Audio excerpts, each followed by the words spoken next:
Do you suffer from FOMO? Do you even know what FOMO is? FOMO is that fear of missing out for everyone who likes to abbreviate everything or shorten everything. And I think one of the reasons that people do more and more and feel like they have to do more and more, or they have to share more and more and more information rather than just sharing some information, is because they're afraid they're either going to miss out on an opportunity or they're not able to give everyone all the possible potential information that they might need to make a decision or to do something or to be more aware. And so we just keep sharing or we just keep doing. Well, this week we are talking about less is more. And today we're going to focus on, you know what? You're not missing out. All that and more on episode 887 of today's Antidote. Stay tuned for today's Antidote, brought to you by the Renegade Success Network. Today's Antidote features a healthy dose of thought-provoking insights and information for business owners, entrepreneurs, leaders, and nonprofit professionals. Each day since March of 2020, this program has offered that one thing to help you continue on your own unique pathway to success. And now, Renegades, we bring you Bob Graham and Tom Brush. Good morning, Tom. How are you? I'm doing well, Bob. How are you today? I'm good. It's Tuesday. Yes, it is. And we're not even recording, and you're a little confused on the days. I slept really well last night, and I don't always sleep really well. So when I sleep really well, there's a fog the next morning. And you've had your coffee probably already as well, huh? Had my coffee. I moved a lot of boxes last night, so I had a little more physical labor than I'm used to, and my back is a little rested. You know, when you get older, it's funny. The back is the first thing that gives out. Have you noticed that? And maybe it's because I'm tall and the boxes are down lower. I don't know. But did you use your knees when you lifted? Probably not as much as I could have. Okay. First rule, right? First rule. It's the rule I know, but it's not the rule I follow. But lucky for me, I will be getting to move some more boxes over the next couple of days, so I can apply that rule. You can do things differently. That's it. I can do things differently. And see what the results look like. That's it. We got to get to this topic because I've got some thoughts. You do? Oh, all right. Let's dive into it. Good morning, everyone, and welcome to today's Antidote, our weekday broadcast and podcast. Every week, Bob and I pick a topic. As I mentioned, this week's topic is less is more. Wonder if I need to implement that in the introduction so we can get right to the topic. And today we're going to talk about you're not actually missing out. And so as we go through that conversation, if you have any thoughts or ideas you want to share, please feel free to share them in the comments because we know it'll add value to our show. And at the conclusion of that conversation, Bob and I will each offer our one thing, our today's antidote, that thing that we hope will help you figure out how to take that next step, or it'll help you figure out that you don't know what the next step is. That you understand the concept that we've shared, and yet you're still not quite sure how to make that work. And we might be able to help you with that outside of the show. If you're interested in that, we can share more about our Renegade Success Network and how that helps people figure out sometimes those next steps when they don't have it. They understand the antidote. They're just not sure what the step is. So, of course. Like bending my knees. I understand the logic of that, totally understand it. But when it's time to move a box, I don't bend my knees. And I see that in my business all the time. You don't stay accountable to the things that you're aware of and knowledge that you have. Interesting. And I think you also need the reminder. If you were standing right next to me, remind me, hey, dude, you're getting ready to pick up a box. Remember to bend down with your knees first. Knees first, Bob. Knees first, Bob. Bob. How many times do I have to do this till you get your knees? Yeah. Fair enough. And of course, if you have one thing you would like to share, please feel free to share it in the comments. Again, your antidote might help them see like, oh yeah. Now, how do I get that done? That might be the thing. Knowing the antidote and then getting it accomplished and doing it are different things. So, all right. Before though we dive into that conversation, each morning, Bob and I share our celebrations. So, Bob, what are you celebrating today? I'm going to celebrate. Huh? What? Nothing. I'm going to celebrate my guitar teacher. Wow. Okay. So each Monday afternoon, I take a guitar lesson. I'm trying to learn how to do finger picking guitar. And in the process, I've also been learning some guitar theory and being able to play songs by ear. And the first song that I need to learn by ear so that I can hit the right strings and frets and have it sound like the song has been Happy Birthday. Look at you. Not super exciting, but it's now week 4 of me working on it. And yesterday, my teacher, after last week being a little frustrated at my progress because my commitment waned a little bit last week. But this past week, this past week, I had much more of a commitment. And so I was better at it. But the poor guy had to listen to me play Happy Birthday at least 25 times over a half-hour lesson. And he was very polite. He was very kind. He was very encouraging. We broke it down into sections, and I got the 3rd section correct. And he said, "Hey, you can play the guitar," which it wasn't the way he meant it. He apologized right away. He's like, "I'm sorry, I shouldn't have said that." I'm like, "No, I think it's really funny." And then he said, "Hey, can you play Joy to the World, the Christmas song?" And he said it starts on like a C. Okay. And I was able to figure out the first 8 or 10 notes, like right away off the top of my head. And he was like, "See, this is working." So I think it relates to what we're talking about. I had the accountability over the last couple of weeks with him. That's all I practiced. Happy birthday. My poor cat is so tired of happy birthday because he's heard it now probably 7,000 times in various forms. Not perfect, very many of those. And I think that's the thing. Until he really forced me to go through it. And he would say, every time I messed up a note, if it vibrated wrong, he'd be like, whoa, back to the beginning. I'd start over again. And then I get through the first section and say, okay, good start. Keep going. Oh, nope. Back to the beginning. And that accountability really is what drove me to have more success with it. And over the last couple of weeks, it's instilled a different approach for me. Now, when I make a mistake, I go back to the beginning. So I might get through 8 notes and make a mistake. And then it's 10 notes and make a mistake. And then it's 12 notes, make a mistake. And then it's 3 notes. Oh, shoot. Now I got to go back to the beginning. And I think that's a lesson in business. I think you've got to get the first things figured out before you can move to the next thing. And I think so often I want to move to the next thing. I want to just go, well, I messed up the 3rd note. Keep going. I'll pick it up next time. And I think there's a lesson there for all of us. So I appreciate my guitar teacher listening to Happy Birthday for a half hour nonstop and not just phoning it in and, sitting like this going, oh, I'm taking my money. This is easy. But really listening and really challenging me. I hit a string with the wrong finger and he's like, whoa, time out. I know it sounds good, but that's not going to work because that's not going to set you up for the next one. So back to the beginning. So we played Do Not Collect $200 over and over and over. It's a little bit of less is more, I think. Yes. A long description of a celebration. Yes. Excellent. No one missed out on that one. You never know. What's your celebration? So I am celebrating something I thought about or forgot to celebrate yesterday and forgot to celebrate it last Friday. So Saturday was my mom's birthday. And so I wanted to go back and celebrate my mom's birthday. Okay. Yes. She turned 29 again, I think. Yeah. I think.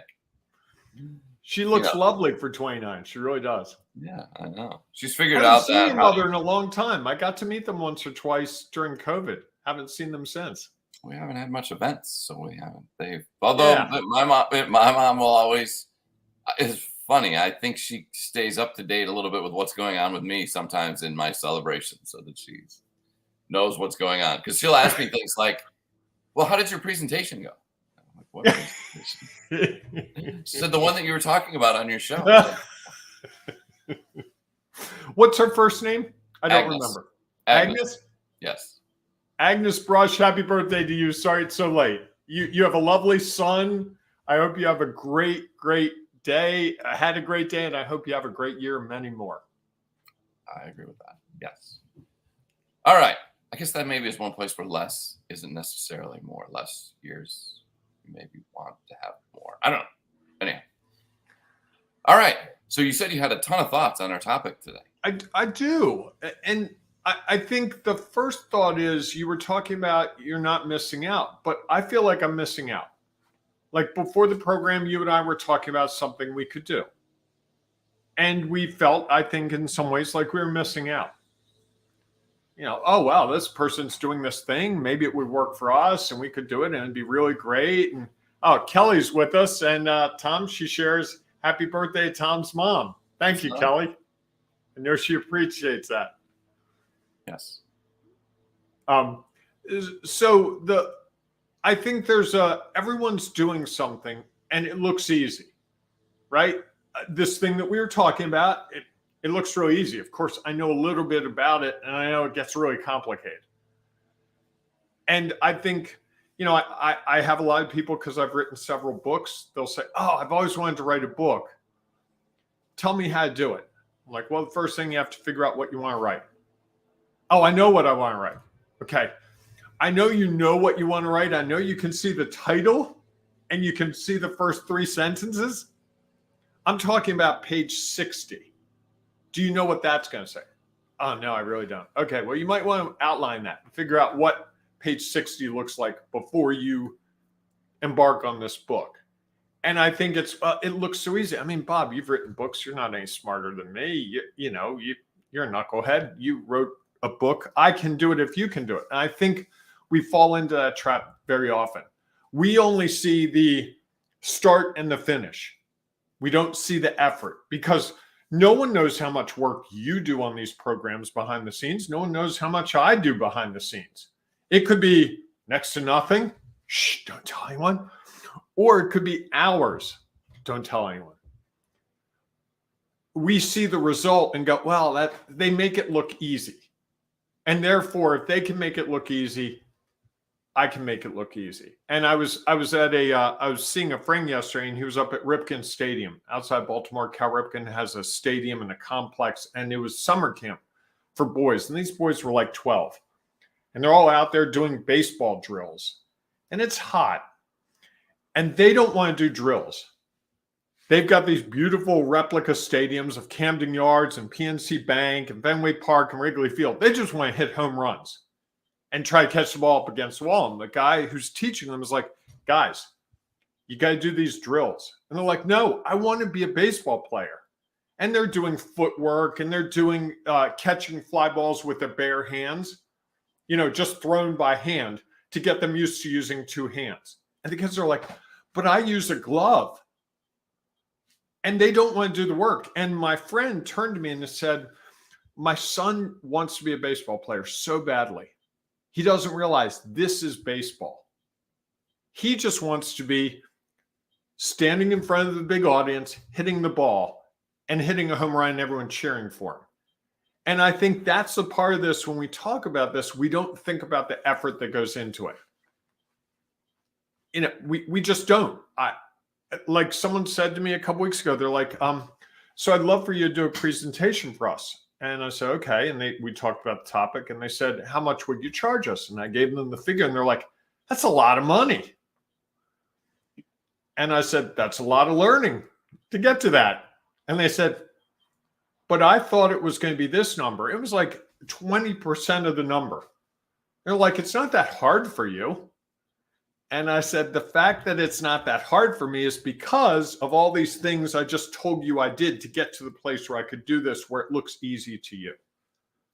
They're like, oh, I would never charge that much for what you would do for us. I said, okay, fine. And they're like, so you're not going to do it for that number? I said, I can't.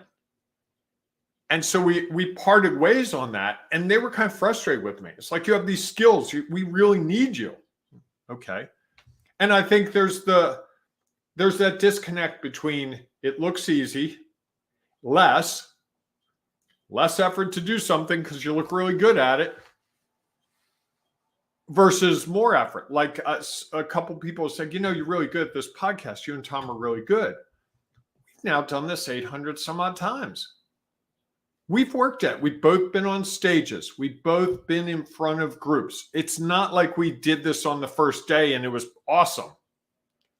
Go back and look at the first episodes. They're rough. And I think people see the result and don't see the effort. And so we convince ourselves that the less part, the success that someone has, we can have their success. We can do it. So we're missing out because it's so easy. Oh, I could do. Tom and Bob do a podcast. I can do one of those every morning. 888 episodes or 887. Anyone can do that. Okay. Yeah. You get up on a Monday after the Super Bowl and do this at 7 a.m. Yeah. Well, let me know how that works.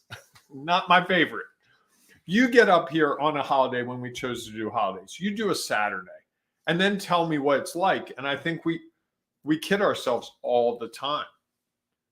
What do you think to that?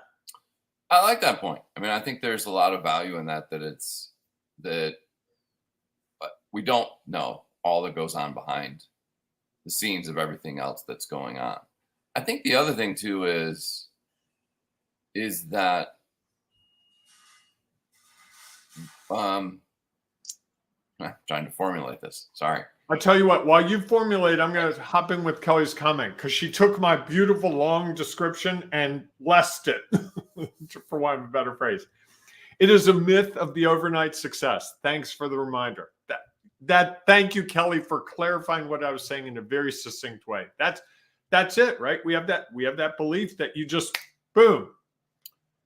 Well, I also think that, the other way to look at it is, what is missing out? And I often think that when we look at other things and are worried that we're missing out, we forget that that's a choice to choose to go do that thing in the hopes that we don't miss out on the results that someone else got, rather than to keep doing what we are doing. And or to figure out what's the thing we should do for ourselves.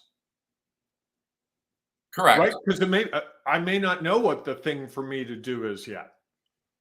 And also by choosing to do this other thing, you are potentially missing out on the results that time may have provided if you keep doing what you're doing rather than trying to add more. Because I think that, it's, to me, it's goes back to a little bit we talked about yesterday's priorities.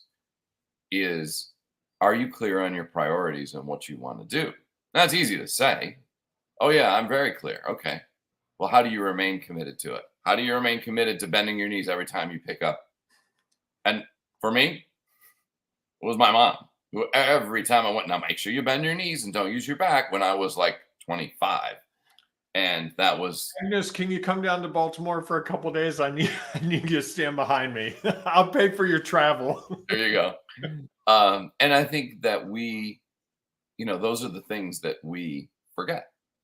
And we think that if we just have more and more and more and more, that's going to lead to more and more results that everyone else is getting. And in reality, that's probably not what's real for us. As you said, we only, our knowledge, experience, and perspective on what they are doing is limited. And so we don't know all of that. And so rather than trying to take all the time to figure out what they're doing and how they did it and why they did it that way, what if we just stuck to the things that we have more knowledge, experience, and perspective around, leverage that, and then try to find little pieces of it that'll help us move forward. It was interesting when I was thinking about it in terms of sharing. And I shared my example yesterday about the coach that came over to me And I know, and the more I've thought about this, I know that if I had gone on and on and on about all the things trying to defend what we did and whatever, the conversation never would have ended. It would have continued and probably devolved into not a great situation. And I think that it's the same with sharing. It's like, how do we get them to understand all the things that we know? Like your example, the guy came to you and said, "Hey, we'd like you to do it for this price." And you're like, "Well, a lot has gone into this." Well, he doesn't understand that. And probably the more you told him about all that has gone into it, the less he was understanding it. And less he was like, "Well, yeah, that makes it easy for you. So just come and do it for this." And doesn't really understand all that has gone into it and what is real for you to get to the point where it is that easy. And even then, it's not easy. It's just you're able to do it in a way that's different than other people who don't have that knowledge, experience, and perspective. And I think that trying to gain all of someone else's, which is what allows them to do it in the way that they do it, sometimes is hard. I had a game that this last game that I ended up being on Sunday ended up being on, I don't know, ESPN Plus or something like that. And a guy who I mentor a little bit in the officiating world was watching, and he sent me a text, and he was like, "Hey, I really like the way that you anticipate play so that you don't get behind when it transitions the other way." And as I got thinking about that, I was like, I'm sure a part of that comes from 50 years of playing sports and understanding kind of what situations are more risky than others. And as you see that risk happening, you think about, okay, what do I need to do to have that have less impact than what is going on? And so I think that was, it was just interesting for me to think about, okay, well, that's years and years and years. And I don't even know how I would go about imparting that on someone else Right. to help them try to see how that is. Because if you haven't looked at the game and watched the game in that way, you don't have that skill set. And so figuring out how to add it is different.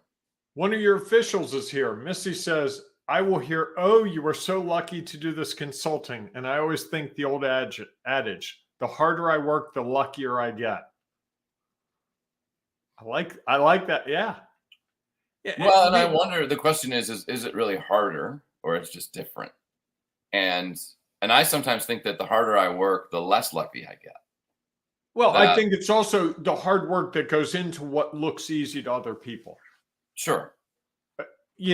I think that's the thing. There's another facet of this, and I think you and I experienced it this morning. You asked me about we should put something together, and I said we did that. Hold on a second. Huh? I didn't say should. I said we could. Okay, fine. About this? We could put something together. We should figure out something. And I was able to say, well, we did that already. In fact, it's in a book that we put together. And I think that's the other part of this, right? Less is more. And sometimes we don't remember the things we did already. We're so busy looking forward. I mean, you came at that with, hey, we should do this thing. It wasn't like, and I'm like, well, I think we did that. Oh, you're right, we did. And I think we all do that. We reinvent the wheel. Like, one of the things that I learned as a writer was when you start to write things, you have a catalog of things you've written. You can often pull from that catalog and tweak things. They're templates, if you will. Right. And that shortens the time it takes you to do something. And once you get that into that system, it becomes less and less complicated. Like, I was a newspaper reporter. There was a formula to articles. Once you knew the formula, once you had done it 100 times, I can write a 10 paragraph story about an event like that because I've done it. My mind works that way. And people, oh, wow, you were able to turn that into an article in a half hour. Yeah, exactly. Because I've done it in repetition. And I think that's a less is more thing. When we really focus in on what we know and what we really are comfortable with, I think that's really our sweet spot. When I look at your career and the things that you do, Uh-oh. Yes. you stay within a very confined box. I'm jealous. I'm not that. I'm all over the place comparatively. Nonprofits, fundraising, that world really well. You've worked with boards and you stay in that. And then the officiating world. If I asked you to, I don't know, be the CEO of a Fortune 500 company, you wouldn't go there. You'd be like, what do I know other people? You stay in your box really well. You swim in your lane really well.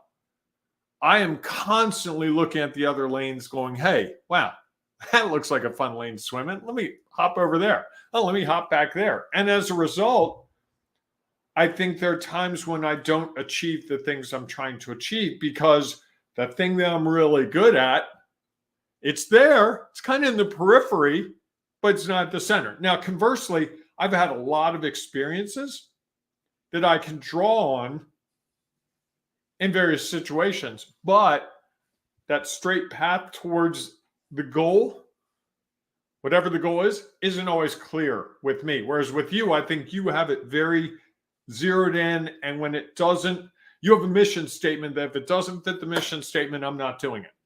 Or at least you hide it well from me. Well, I think we all have that, right? Is that correct? Is that because we're I could write your mission statement right this minute.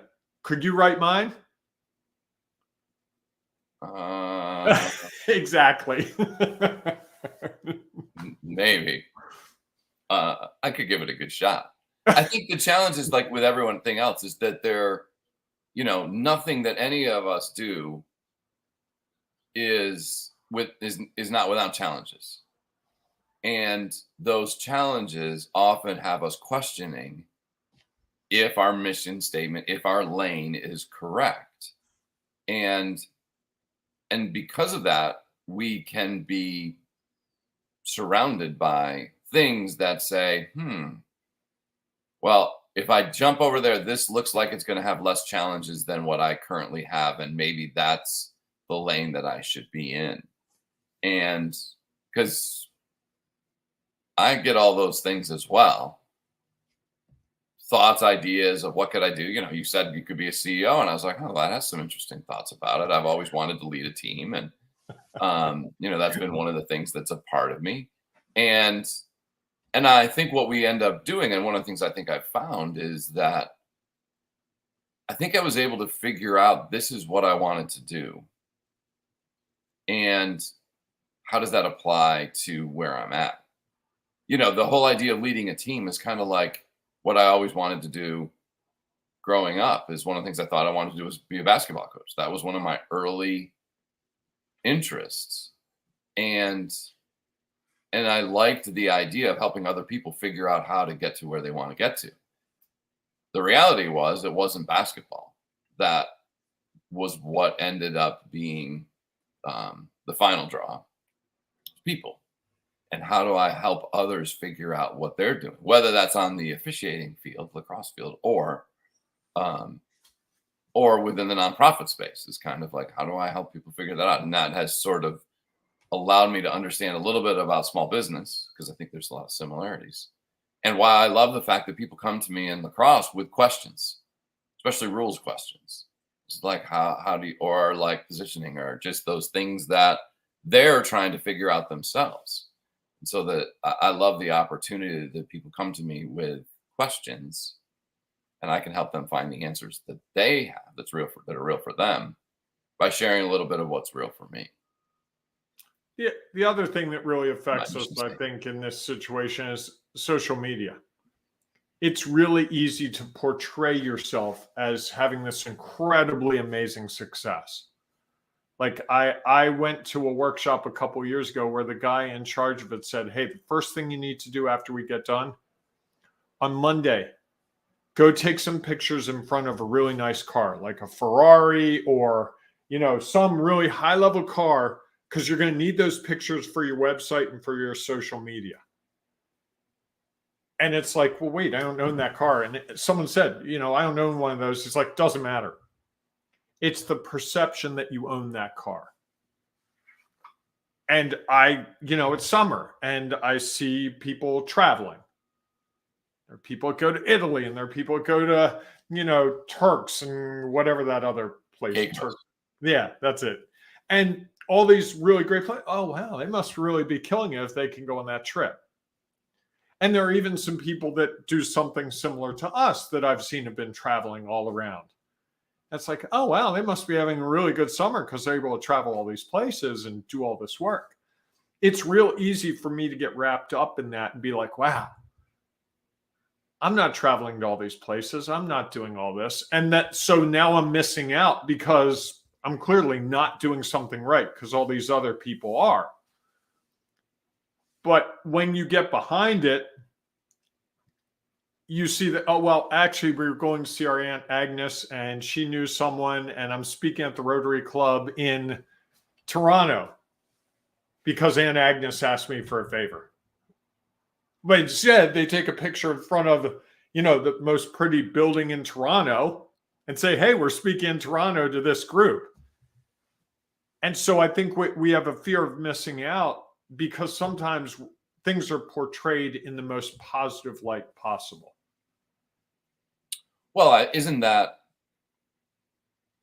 always been the case?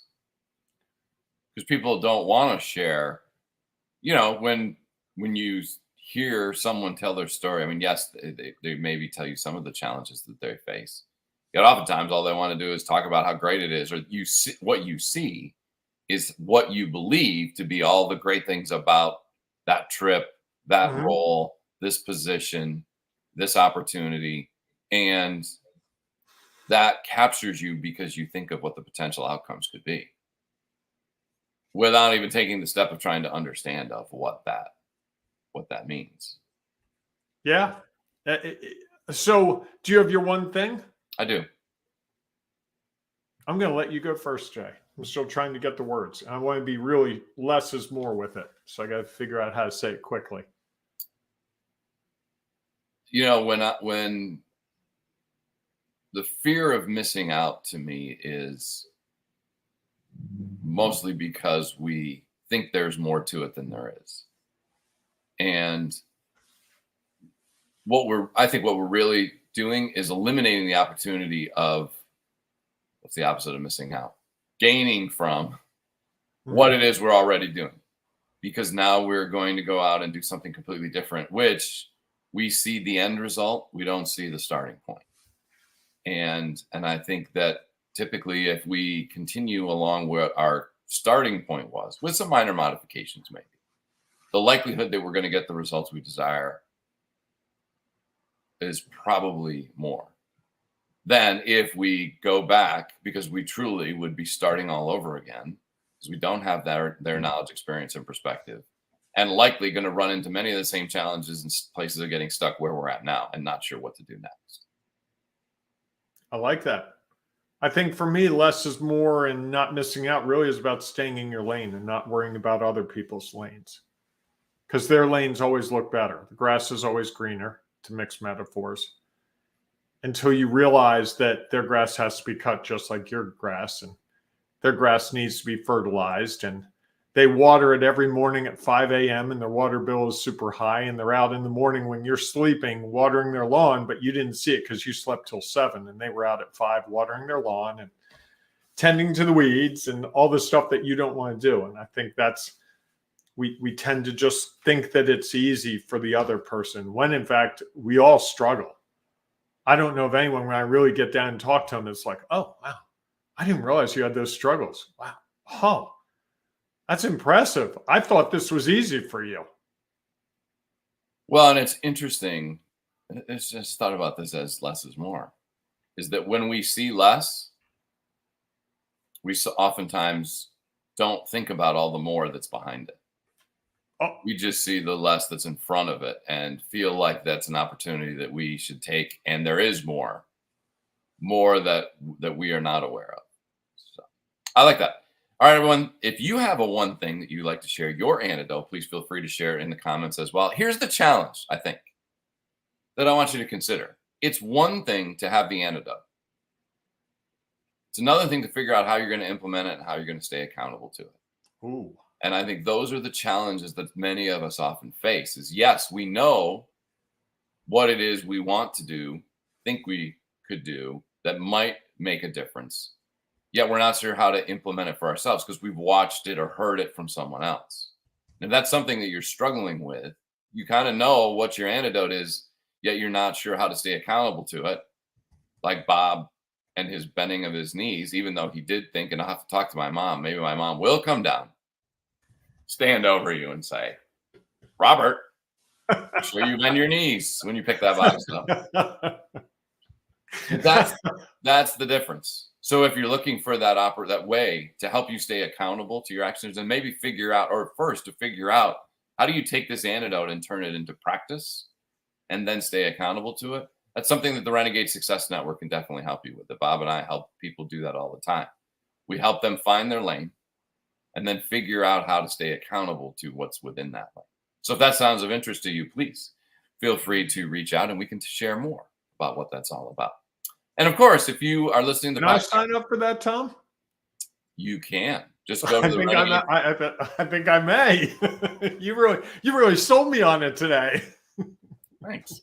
So if you have thoughts or ideas that you'd like to share your antidote, please feel free to, again, put it in the comments, as I mentioned. And if you're listening to the podcast, we know there's no place to comment. So join us in our Sculpt Your Business from Chaos and Confusion to Confidence and Control, where you can share your thoughts and ideas there. Or while you're sharing yours, you might find something that someone else has shared that's like, I wonder if that antidote could work for me. And then you can talk to us about how to help you leverage that and stay accountable to it. So we look forward to seeing you in that group. If not, we'll see you tomorrow morning, 7 a.m.-ish Eastern time for our next episode of Today's Antidote. Hey, whatever you do, whatever lane you're in, whether it's your lane, someone else's lane, whether you think you're doing less or more, you don't know what you're doing, embrace the renegading you. It's so worth it. Yes, it is. All right, everyone, go out and enjoy your day. We will see you soon. Well, Tom already talked about it, how you can sculpt your business, go from chaos and confusion to confidence and control. He talked about staying in your lane and being accountable. And that's really what the whole program's about, helping you figure out what lane you want to be in and being true to it so you can achieve the things that you say you want to accomplish. If you're stuck, if you're struggling, if you just can't figure out why you're banging your head against the wall and it's not getting you anywhere, we want to help you figure out what's standing in your way. There's something, and if you could have solved it, you would have done it already. Let us help you get you where you want to go. From chaos and confidence to, from chaos and confusion to confidence and control. That's what we want to deliver to you. Go to renegadesuccessnetwork.com.